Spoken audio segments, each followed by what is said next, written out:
Good morning from Cornell University in Ithaca, upstate New York. It's a beautiful summer day here in Ithaca. On behalf of the Cañizares Center for Emerging Markets, welcome to the webinar to the eCornell Keynote, Southeast Asia's A Moment, Ambition, Adoption, and the Quest for Leadership. My name is Lourdes Casanova, and I'm Associate Teaching Professor and Director of the Center, and also faculty co-author with Anne Miru of the eCornell Emerging Market course. Artificial intelligence is reshaping the global economy. Across Southeast Asia, governments, businesses, entrepreneurs, and universities are embracing AI with remarkable speed and ambition. Rather than simply adopting technologies developed elsewhere, the region is investing in digital infrastructure, talent, regulation, and innovation ecosystems, with the goal of becoming an active contributor to the AI revolution.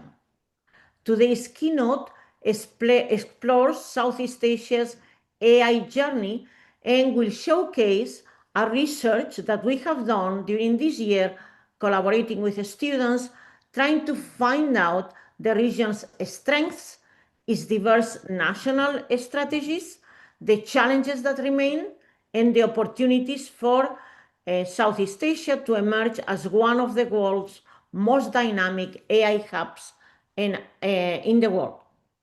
So we are joined today to speak about this topic by Johnson Cheng, co-founder and CEO of Voyager AI, Ryan Parkey, co-founder and CMO of Voyager Capital, both in Hong Kong, both are joining us from Hong Kong, and Julian Galarza, Chief of Staff at Traconomy, who is joining us from the Bay Area, the other side of the world. So thank you all for joining. And we are going to start by highlighting the subjects that we are going to discuss. So in particular, why AI is consequential for emerging markets. Some experts were saying that AI was going to increase the digital divide, while we saw in this research that actually emerging markets want to catch up and want to be part of the advantages of that AI is offering. Looking at Asia's scale, economic dynamism, young population, and rapid digital adoption, also diversity. There are many different national capabilities from Vietnam to Philippines or others. And then how can we differentiate between adopting AI and building the capacity to shape it? And the collaborative research between Voyager AI and Cornell, it was a tremendous and very interesting effort to work across time zones, accompany students and research centers, and we are launching the report in November 6th in the conference in New York. So I will start with you, Johnson. So why this topic and why now? Thank you, Lourdes. Very excited to be here today. I am very passionate about the Southeast Asian market, partially because I'm personally partially Thai. So I think this is and I've just been to Bangkok, Philippines, Malaysia. So I just came back, and I think there's a lot of energy, scale, and growth on the ground. And I love how the economy is very dynamic and very, very entrepreneurial. So there's a lot of energy and excitement for AI. There's a lot of investments money going into it. I mean, on the ground, ByteDance is pledging $8.8 billion regionally, Microsoft committing over $1 billion through 2028, et cetera, et cetera. Singapore has a really solid government-led strategy to push AI for its citizens and to be a leader in the region. So I can talk a bit about why it's important for technology firms and for investors. I'm also the board member for FBN Asia, the Family Business Network Asia, and I see a lot of family businesses in Asia really starting to think about how they can use AI to either create content or to streamline their operations. And I think that the region is very unique because it's very fragmented. But what I see is it's kind of in a state where um, this where the States is about 2 years ago when ChatGPT just came out. There's a lot of excitement, especially when they have access to Chinese open source models like DeepSeek, QN, etc. And I think those open source models really give them the cheap tokens that they need to perform intelligent tasks. But it's a region that's thinking about AI sovereignty. I think that's a topic that the CEO of Microsoft talked about a lot. Southeast Asia is about AI adoption, and whoever adopts AI the fastest will really become the leader. I think it's still a blank space for them. It's still like a blue ocean for them. We don't see like unicorns in AI coming out of Southeast Asia, but I think we're gonna see the next grab and I'm very excited about that. Also, I think that there are lots of local realities, and in terms of enterprise space where Voyager AI is specialized in, um, you have to think about how do you collect and store and analyze data locally? How do you implement change? How do you implement governance and security and guardrails? And so Southeast Asia is still a blank space in that respect.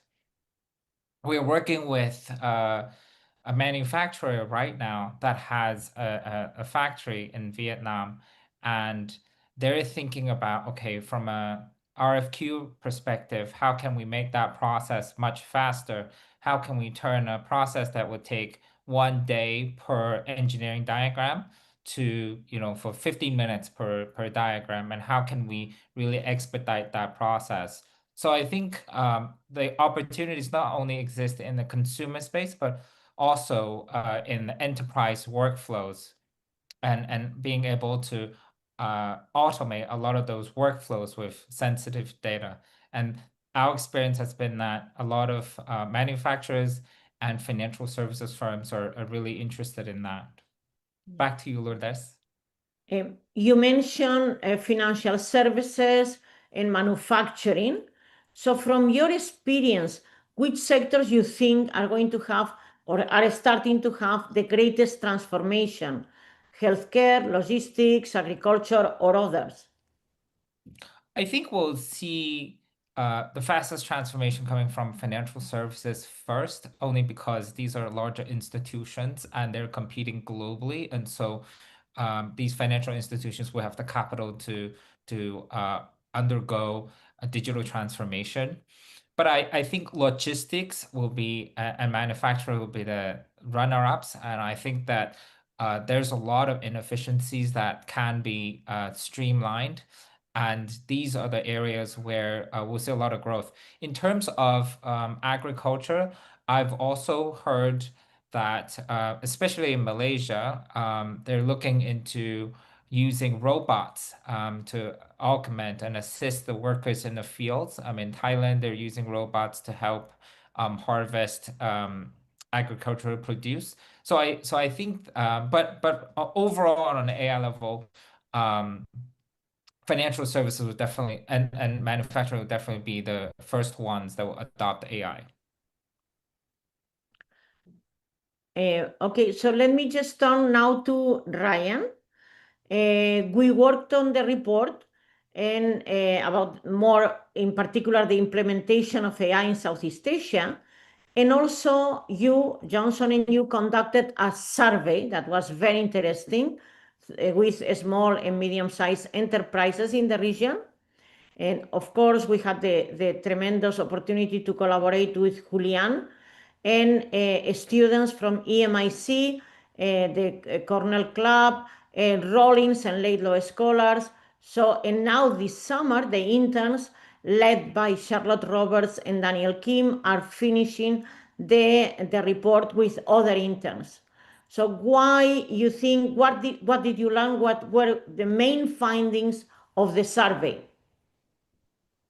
Yeah, I learned quite a bit running the survey. I didn't have huge expectations, like one way or the other. I wasn't seeking out answers in that regard. It's more so just asking the questions and seeing what came of it. But two things that stuck out dramatically, I'd say, was the pairing of a very high rate of adoption. So people aren't holding back from using AI. And Southeast Asia has a unique mix of optimism. Many of the countries here are above 80% of expressing excitement for the potential and opportunity of AI. And then in our survey, we found like 83% of respondents are planning for increases or even maximizing their AI usage in the coming year. On the low side of percentages from the survey, we found that only 18% said that their infrastructure was ready, and that 17% had a formal AI governance framework in place. But both of those things combined altogether indicate that Southeast Asia isn't waiting for perfect conditions. They're going for it, and they're focused on adoption and implementation. So if we look at the different countries, which countries had more responses to the survey? Not easy to have surveys with very high number of responses right now because there are so many surveys, but which countries were more eager to answer? Where did you find some common patterns? Yeah, we got a lot of responses from Hong Kong locally. I think just friends of friends, that thing kind of helps out. But then as a sort of a gateway to the northern part of Southeast Asia. And then Singapore was also up there. It's just a mature market, so a good density. I mostly worked with contacts on LinkedIn and was pretty directly involved. So, you know, it sort of mirrors that to some degree. But we got contacts and survey answers from Vietnam, Philippines, Malaysia, Indonesia, Taiwan, all around the region. Yeah. Okay, the also what we were talking all the time with the students is how we see or where we see which countries were a surprise within the project. Yeah, I think each one has their own mix of challenges and opportunities. Like Singapore, for example, is mature, right? And it pretty much ranks at all the tops when you look at it on a per capita basis. But then Singapore is only 6 million people. So their challenges is getting past a saturation point with their talent and scaling. They're not going to scale much more than what they're currently at. Malaysia is an aggressive infrastructure builder. You'll see a lot of data centers there. They're really coordinating around the governance and the backbone of the potential of AI in that regard. Indonesia, I would say, is looked at as the scaler because of its large population and its diverse geography. But then its talent is on the other side of the coin from Singapore, where it's talent density and implementing to achieve that scale. Vietnam, I would say, is a builder. It combines a young and one of the most optimistic, technically skilled workforces. And they have a manufacturing capability. They're competitive in energy costs, and they're growing their domestic market in research and development. We work with developers in Vietnam as well, so we've experienced that firsthand. And then I'd say Thailand is one of the examples of a sector-specific success. They've launched Thai language models.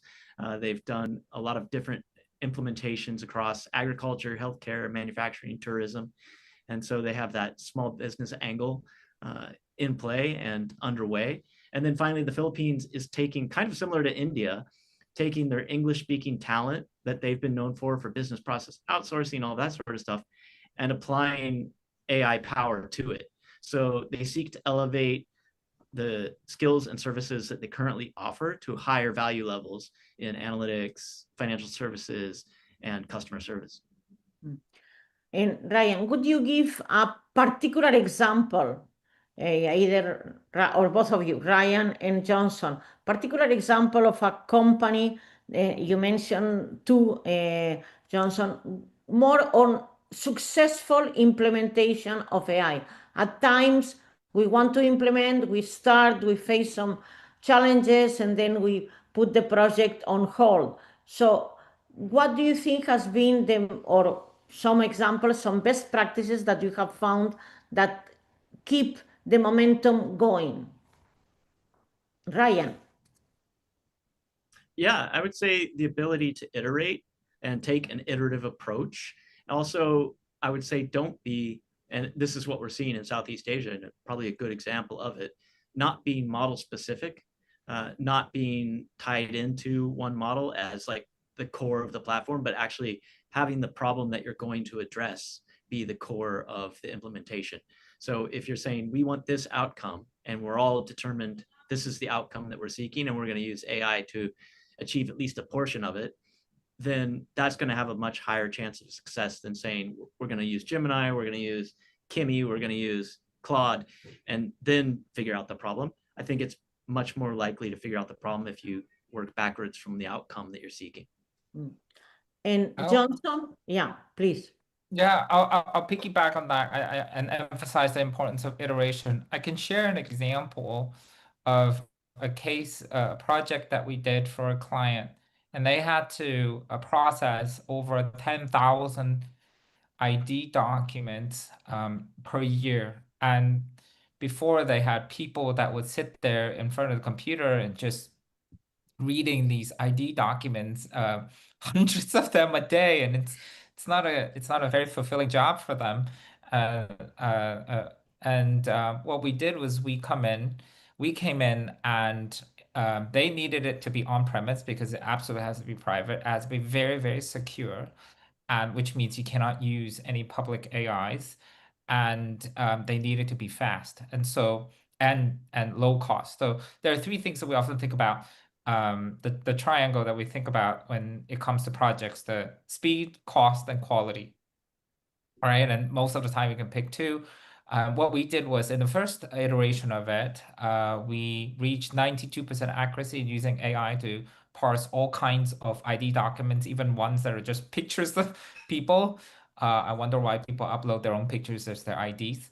And we reached 92% accuracy, and the time that we took for each document was around like 2 to 3 minutes. And then in the second project, when we iterated, the time is now down to 25 seconds. So it's a process of iteration, and it's also a process of really thinking, okay, what's really important for the client at the end of the day? Like, who is our real client? What is the real objective? And really getting the team to see the results and getting their buy-in, getting executive sponsorship, and really managing the project. And so I often joke with my clients that the hard work is not just the R&D. The hard work is really getting everybody to move towards the same goal and to implement AI in a way that is safe, secure, and that integrates with their systems, and that at the end of the day, that benefits their clients. And so I always use that example because we see a lot of opportunities in Southeast Asia, and we see a lot of these enterprises, and they are ready for digital transformation. And these are some of the things that they can do to iterate.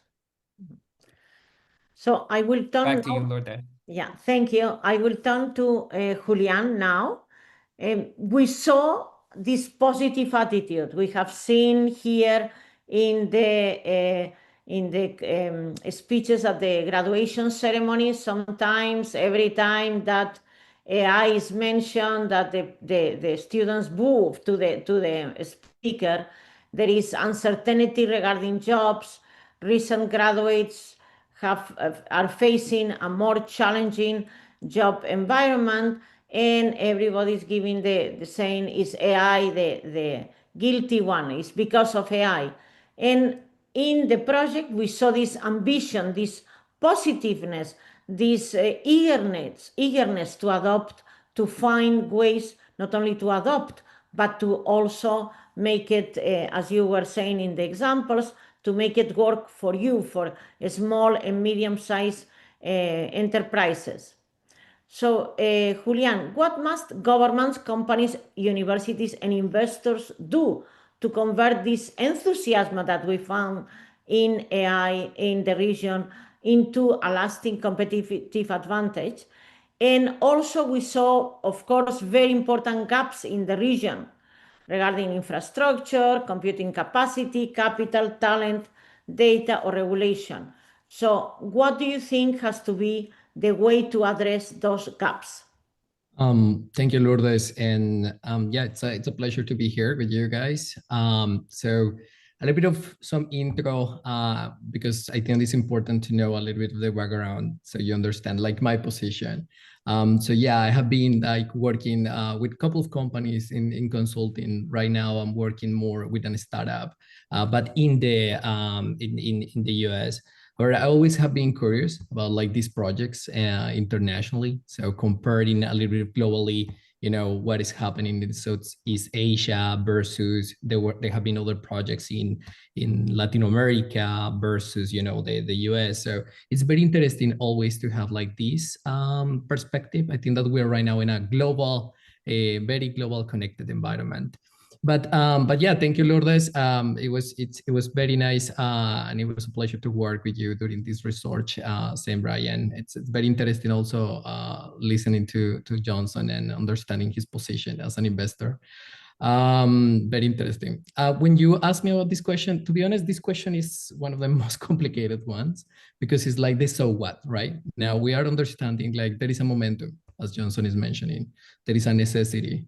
And why this is important, right? And it's giving us some insights. And now it's understanding like, well, now, so what are we doing? What can we do with all of these results? Where are things going? How they can action these? Are they frameworks? And something that, you know, stood out in my mind was what Ryan mentioned. Just 17% of the companies are kind of like having an AI, you know, governance inside of the companies. So basically, and if you think about what is happening and what I'm seeing in other companies, I mean, this is just not Southeast Asia, this is globally, it's like companies are following. So the majority of the companies are followers. So they are waiting for the big ones to see what is happening and they kind of like copy because this is expensive, right? And so what I will say, because it's complicated how to structure the answer for this question is like, they need to start investing, you know, into, well, paying attention to what the others are doing. That's true. Continue doing that. But it's still, I think, increase that number from 17 to something bigger. I think it's very important for companies to start, you know, creating their own frameworks, their own archetypes, their own use cases that are applicable to them. I think what we discovered during this research, Lourdes, is like nowadays the competition is not about who is doing AI. As Ryan said, like, you know, Southeast Asia is ready. They are using it. It's more, the race changed to be more about like how to diffuse AI, how you can use AI, and specifically for your business, for your local region. And when you mentioned all these challenges, you know, during the research, we're talking about multiple areas here. We talk about infrastructure, computing, capital, talent, data, regulation. And thinking about them, like, and Ryan mentioned, every country has its own strength, its own weakness, or let's call it opportunity. But I think I cannot pick one, but I will say that, you know, it's kind of like a sequence.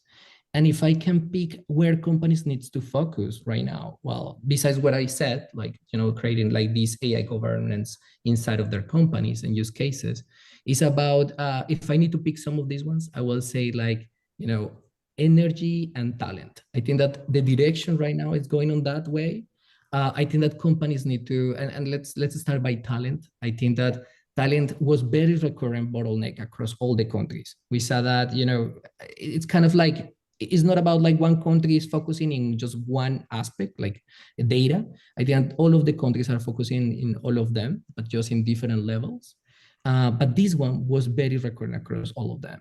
We were talking, for example, Indonesia, you know, just to give you some examples here, we are seeing that they are projected to have like 9 million digital workers shortfall by 2030. And that's a lot of people that they will need. And if we think about India, India is huge, right? Everyone is talking about how India is adopting AI. However, and they have a lot of skilled people that are focusing on AI, but they are very concentrated on the big cities. So, you know, elite institutions and multinationals, AI people, the talent also is needed in the other part of the country. So that's one part. If we move to energy, that's another topic. And this is more like the physical ceiling. We're seeing like, you know, other countries, and again, pros and cons, but Singapore, for example, import like 95, I read this recently, like 95, 98% of their energy to other countries, right? Like to natural gas. And I think that this will change. Companies will need to now face a challenge here, like how can we actually optimize our models? How can we optimize the cost of this investment? And that is connected to energy. And then finally, I will continue saying companies need to be very involved with governance. You know, it's a multiplier. We are here talking about like sovereignty, as Johnson mentioned.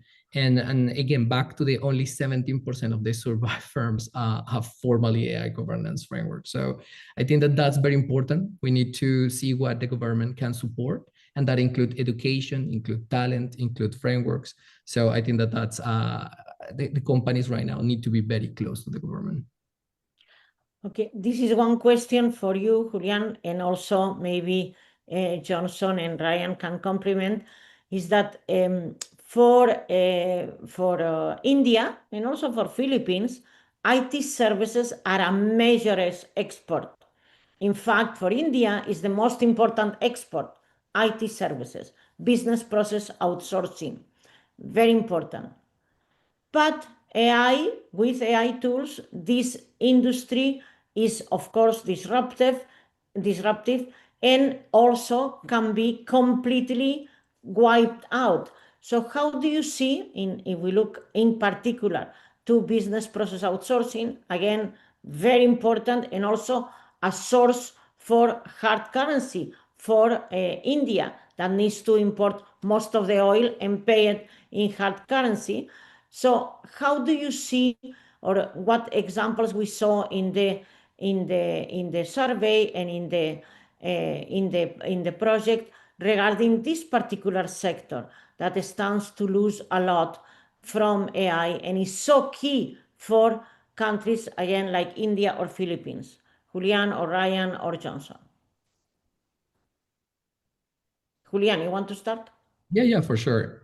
I think that if you are thinking about energy, well, this is very important, right? Because we are talking. What I'm thinking right now, it's about being dependent on foreign and like technology and how this relationship will develop. And this is very interesting because if you think I think this is very replicable or similar to other industries. Let's talk about, I don't know, the internet or the data centers. It's like there are some winners and there are other ones that need to buy these resources, right? Like they don't have the capabilities.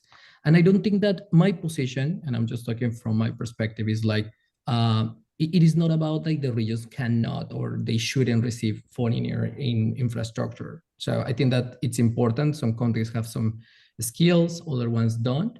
So I think that the goal here is about how to build domestic capabilities rather than, just then substitute for it, like just change it and kind of being dependent on others. Because the danger is becoming when a permanent, you become a permanent renter of someone else AI or kind of resources. And that's the key.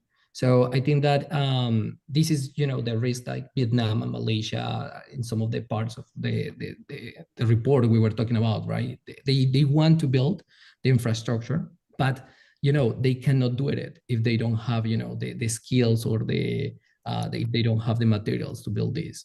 Other one is like Southeast Asia, can draw on American cloud, Chinese models and infrastructure, open source and local tools, but it's about like how they can increase the bargaining power to negotiate here.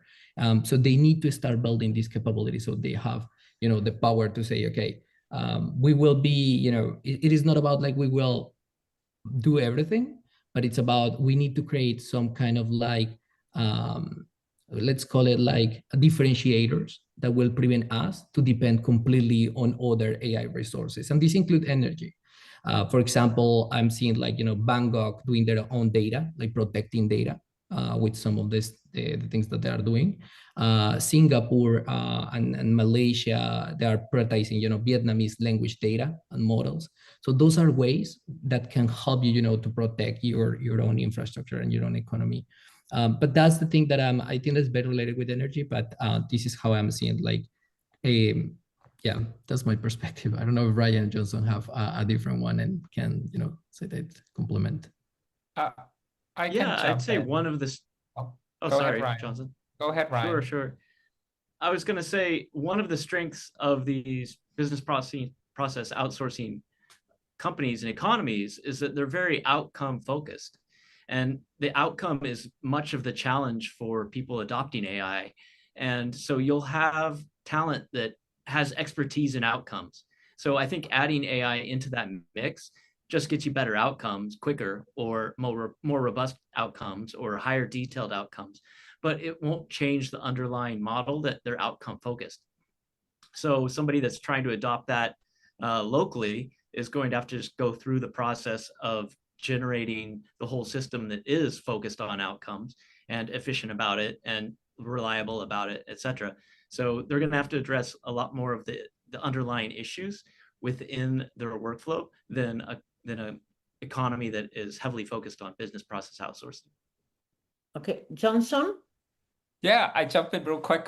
I'm an entrepreneur, so I'm very optimistic for places like Philippines. Actually, I just got back from the Philippines, and I would say that yes, call center is a huge industry for Philippines and a huge source of foreign currency and income. But I would say that if you reframe that, it's about serving customers that are away from you remotely. And I was having a conversation with my accountant today, and I was saying, oh, I probably need someone who can do the bookkeeping for one of my companies. I don't need that person to be here. That person could be sitting in Bali, sipping a Mai Tai for all I care, but I just need that person to check the book, the journal entries, and all of that. And I was thinking to myself, hey, you know, places like Philippines can transform call centers into other kinds of service centers. Just like what Julian said, they could differentiate themselves, they could shift. And with the advent of AI, I think it makes them easier to shift because now they can serve higher value clients and they can serve other needs. And so I'm very optimistic about places like the Philippines. And I think that I want to use a story to illustrate this. Jensen Huang shared that actually when ChatGPT first came out, and when AI started seeing this explosive growth in compute and in capabilities, people worried that radiologists would go away. But in fact, 2 years down the road, you see more radiologists because now you've made it a lot easier for radiologists to serve more people. And I think that what we're also going to see some of that in services industries. Maybe before, you have these BPO businesses that are charging hundreds of thousands of US. Now, maybe you can do a transformation or BPO project at half that price because of AI. So I think, there are ways for these businesses to transform themselves as long as they've been doing a good job at maintaining high client satisfaction and they have these client relationships. I'm sure that they will be fine. Yeah. And actually, radiologists, we are in need of more radiologists. So definitely a complement to what they do it will be very, very beneficial. So following into talent now, Singapore has done a tremendous job in reskilling all the workforce in a very systematic and successful way. Amazing how with the government, with the collaboration of the government and the private enterprises have launched and again successfully this reskilling program that we all talk about it, but they have done it. Of course, it's a city state, and everybody would say, oh, easier for Singaporeans to implement that. But what can we learn from that tremendous project that can be useful again for Indonesia, Vietnam, India, countries with very high populations? Of course, India, the most populous country in the world. So what can we learn from that program that can be applicable to other countries in the region? I can start, but I will say like Singapore and the other ones that are doing very well in talent. And this is, I think that is because they are very close to, and this is just one perspective, but I feel like they are very tied to universities. And I think that everything starts there. I think that it's super important that you start to be, working like the government's focus on how they are connecting the companies and the universities. Like it's like a supply chain, right? So, and I think that, this is universities are, the region's best answer to the talent ceiling, if you think about it. And I think that the mandate, has to widen from purchasing data scientists to producing hybrid operators. And this is the key. I think that it is not anymore about like, oh, I need 1,000 of software engineers. It's more about like, I need people like, managers, nurses, bankers, civil servants who can redesign the real workflows around AI. And I think that Singapore have paid a lot of attention to that, to see the real use cases, and not just to focus on the software engineers, which we have seen in other countries. So I think they are very evolving these to the next level. Okay, maybe Johnson. Yeah, please go ahead. I'll jump in. I will switch the perspective to that of an educator. I have an education company that offers AI and Python courses. And we've learned along the way that there are several things that will really improve AI adoption and AI training. One of them is being able to understand local realities and what the students really care about. So in Hong Kong, in the context of Hong Kong, students care about competition. They don't really care what the competition is about, but a lot of students care about being number one. And so in our Python program, we have a leaderboard. And I tell you, there are kids that would sit at the computers for hours just to be on that leaderboard, just to climb the ranks.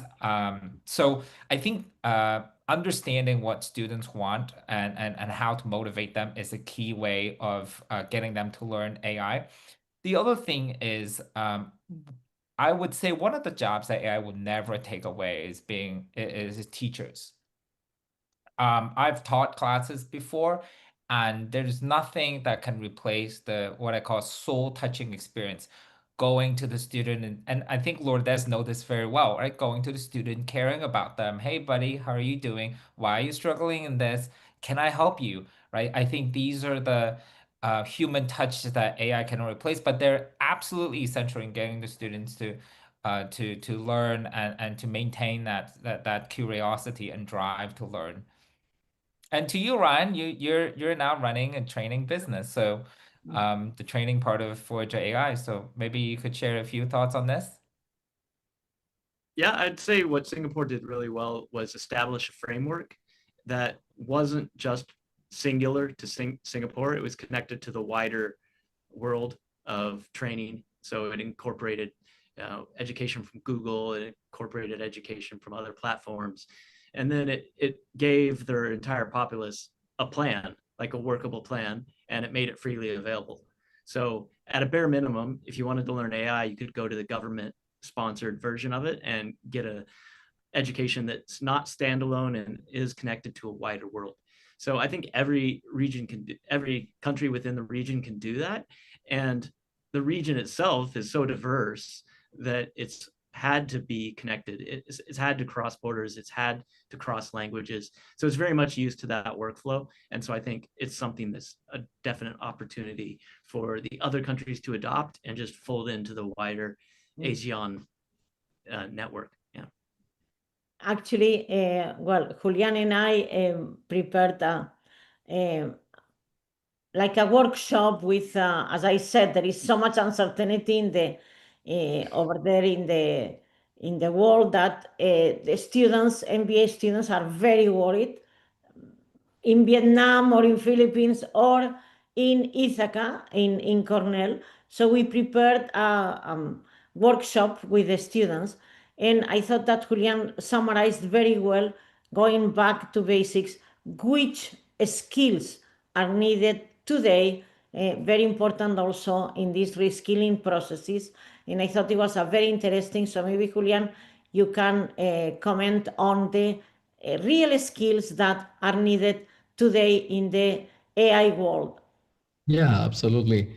And I think that this is, I think that this touches not just Southeast Asia. Part of this, you need to focus, of course, on what is happening there. But I think that you can think about this in separate levels, right? Like basically, where are what are the skills that AI cannot kind of like replace completely, you know? And this is a crazy thing. You can look everywhere. People are saying about like, you know, what are the things, the differentiators that we can bring to AI, right? And the other part is like just more local. We're focusing a lot there, like the use cases and the necessities, small businesses, its energy. What is, you know, the core, like, what are the core industries that move the economy in the local region?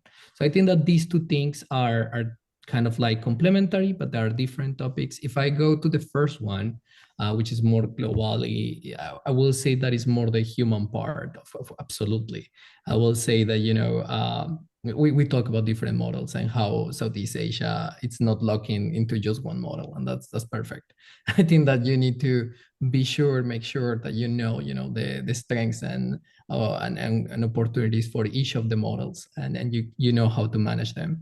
But if you have used them, all of them, you know, for all of the companies, Google, Anthropic, and the other ones, including the Southeast, like the Asian companies, you will see that definitely you always need to supervise these things. And just from my personal perspective and personal experience, I have seen, you know, like I have made the mistake of trusting, yeah, and a lot of times, you know, and that happened a lot. And then you learn about the hallucinations, and you learn about all of that stuff.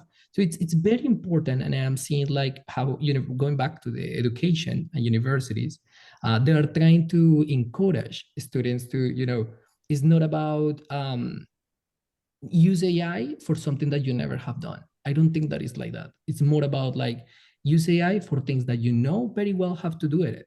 And then you will, you know, supervise AI. You will help the AI will be a multiplier.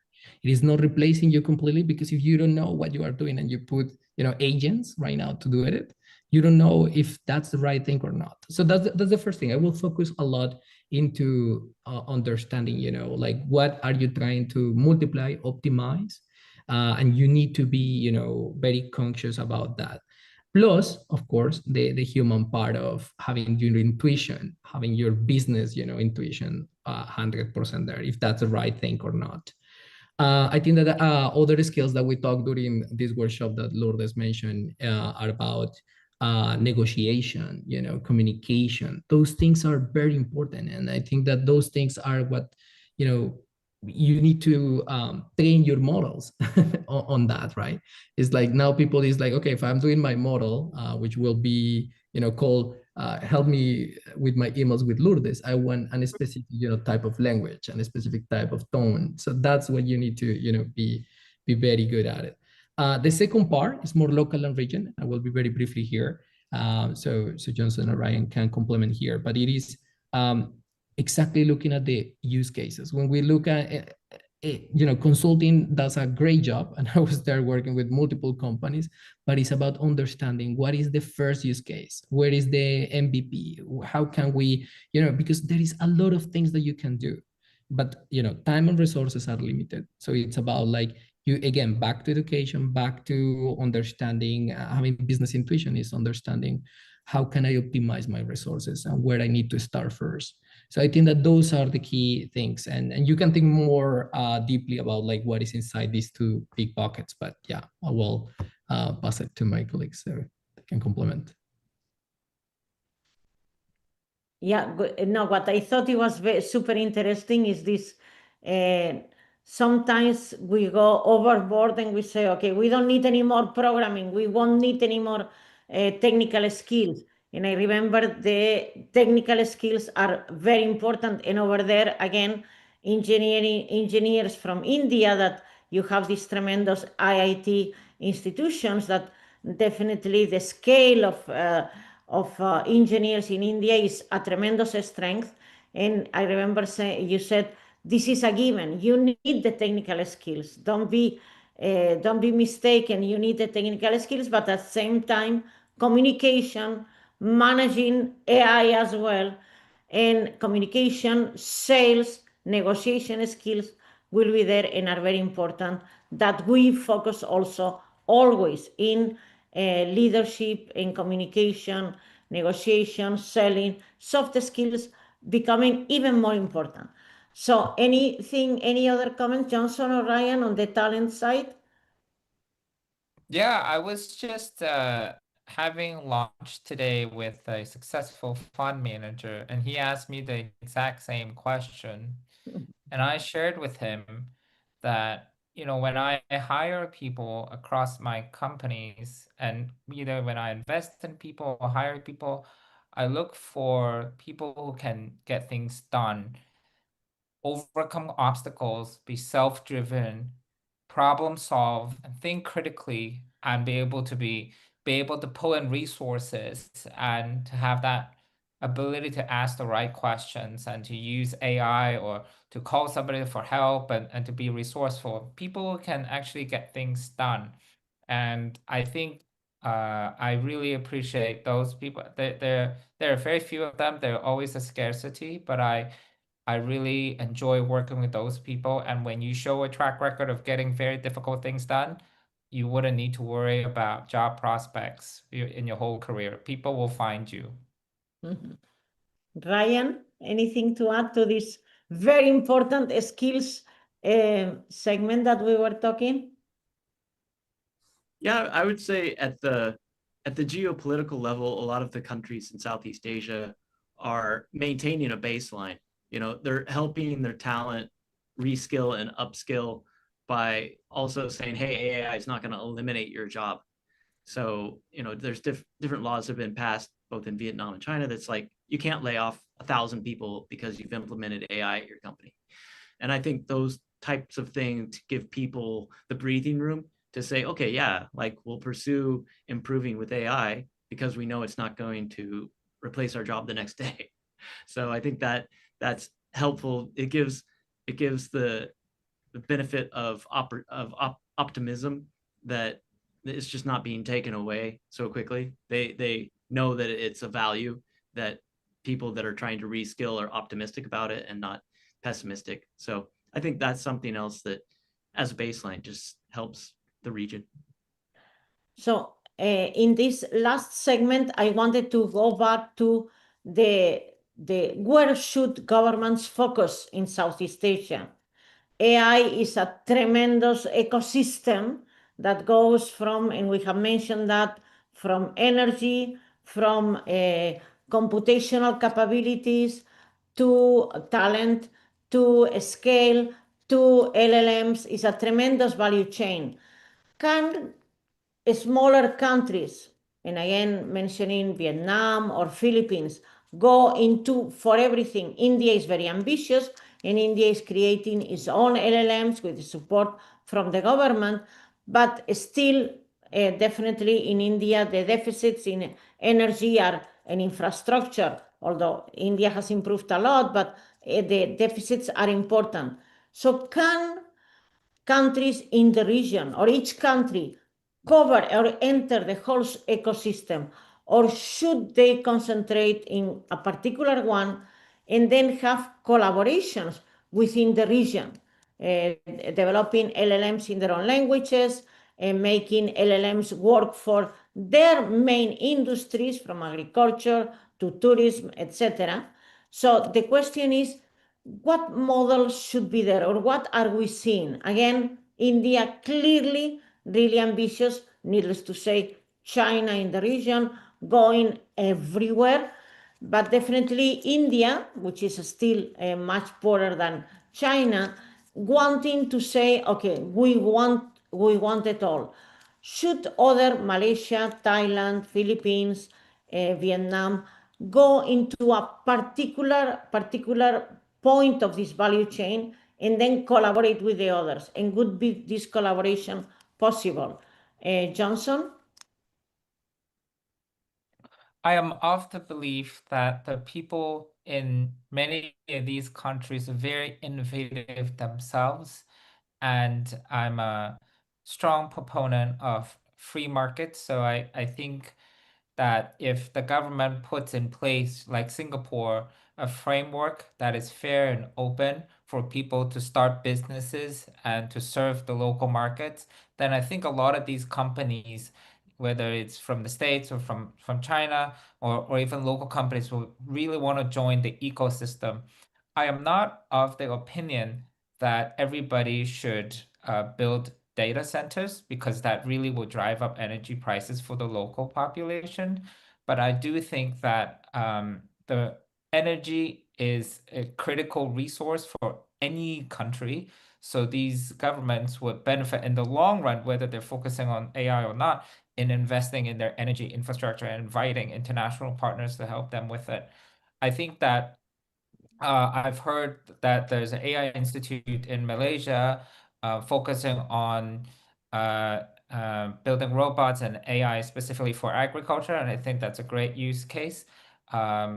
Places like Thailand as well, I think that they have a lot of use cases where they can train proprietary models for these use cases, and I think they can shine in those areas. But I also, one last thing I do want to say, and that is an advantage that Southeast Asia has, is that they have access to all the models. And I think that that is a huge advantage. They really should take advantage of that and build, and build. Thank you. Back to you, Lourdes. And any other thing to add? Ryan, should countries or create some kind of AI consortium, the same way that Europe has created consortiums in relation with the airlines, plane manufacturing, Airbus, etc. So should the region go into a collaboration in creating this type of a strong collaboration within, so to be able to succeed? Because again, can you maximize energy usage? Energy has to be at affordable price, the infrastructure, the computing, the LLM development that is so expensive. Ryan? Yeah, I think it would be a mistake for some of these countries to try to compete in that way. Like the idea that every country has to be neck and neck for producing frontier models is not really applicable.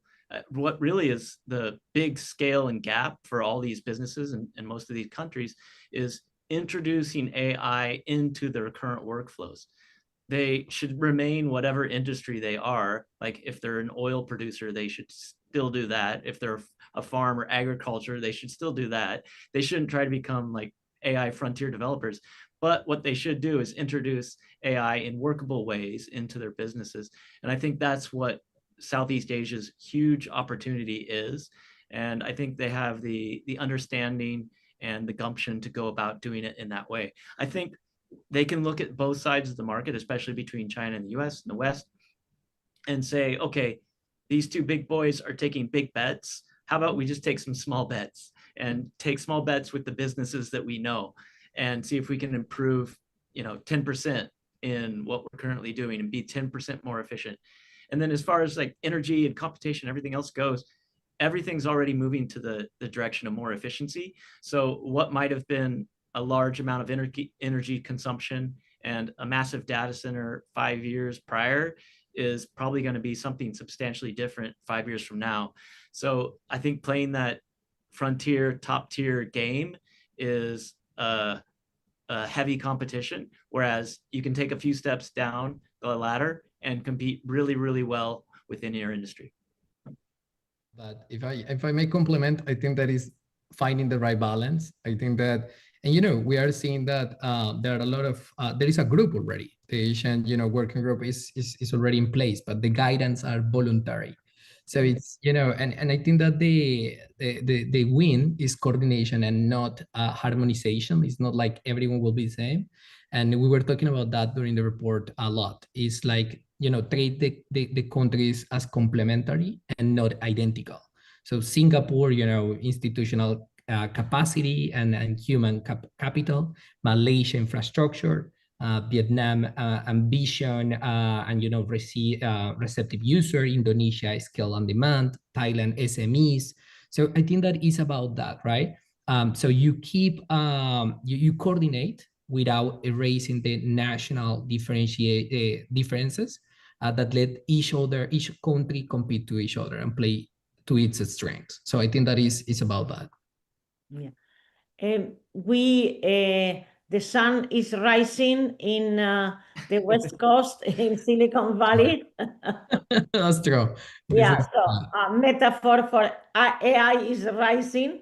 So as we are closing the keynote, just a recommendation for a country in Southeast Asia. One priority, you cannot do it all.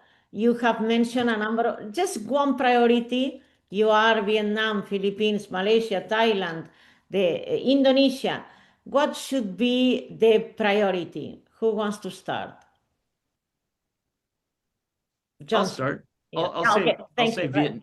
Vietnam should just keep doubling down on its development and its technical prowess. It's really invested in training up its talent, and I think that's the right path. I don't think AI will wipe out all of that, and so what we're seeing is productivity there. So I think they're on the right path. Yeah. Johnson, one priority? AI in agriculture for Thailand. And Julian? I love this. Okay. I will say for the region, on the purpose that we're talking about here, concentrated on diffusing inside SMEs. So basically, being very focused into diffusing into the population. Yeah.